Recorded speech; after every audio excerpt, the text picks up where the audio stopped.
There comes a moment in life where you start to realize that your pain is not only yours.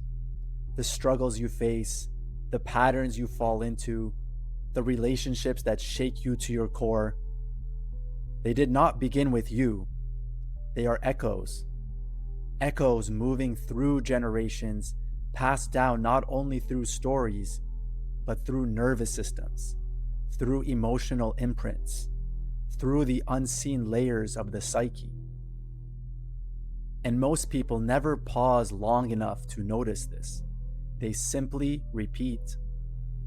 The son becomes his father. The daughter becomes her mother. The wounds stay alive. The patterns continue. Until one person stands still, turns inward, and says, "It ends with me."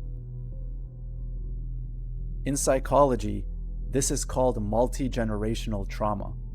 In spirituality, it is called karma. In ancient myth, it is the one who breaks the curse of the bloodline. And you may feel it, a strange knowing deep in your bones. That's why I'm here. Not to carry the wound forward, but to heal it. At first, it can seem like the opposite polarity created these wounds. As a man, it might feel as though the damage came from the feminine. And as a woman, it may feel as though the damage came from the masculine. And in your personal story, there may be truth to that experience.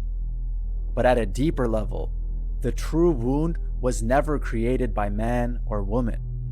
It was created by unconsciousness, by unlived truth, by unexpressed grief, by denied anger, by unspoken love, all locked inside the body and passed forward like an invisible inheritance. And here is where it becomes sacred. It is in romantic relationships, in intimate bonds, in deep connection with the other, that this hidden material finally rises to the surface. Your partner becomes a mirror.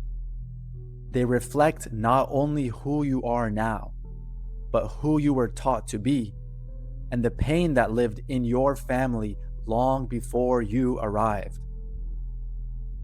This is why love can feel so overwhelming, so beautiful, so terrifying, and so consuming. You are not only meeting them, you are meeting your lineage. You are meeting your mother's fears, your father's wounds, your ancestors' longing, their betrayals, their silences, their unfinished stories. And in that moment, you have a choice to see yourself as a victim and say, "This is happening to me," or to see yourself as a bridge and say, "This is moving through me so it can end here." That choice is the difference between repetition and liberation. This is the true meaning of shadow work. Not to blame your parents, not to reject your lineage, not to be consumed by the past, but to become the one who is conscious enough to feel it and brave enough to love through it. To say, "I forgive what you could not see. I hold what you could not hold. I heal what you did not know how to heal." Not as a savior, but as a servant of consciousness itself. Because the ultimate healer does not stand above the family line.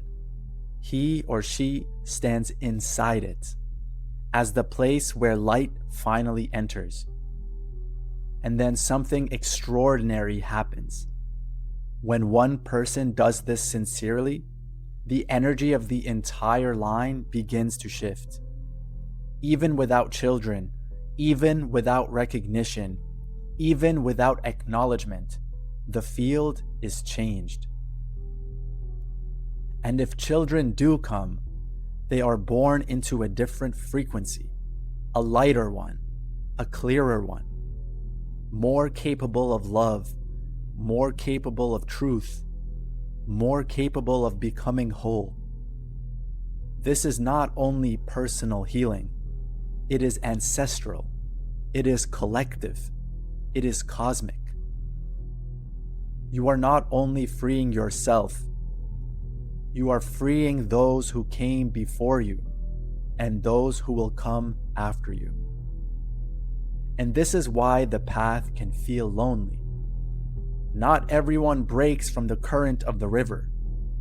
Most drift where the water takes them, repeating the same stories, loving the same way, fighting the same battles, and calling it fate.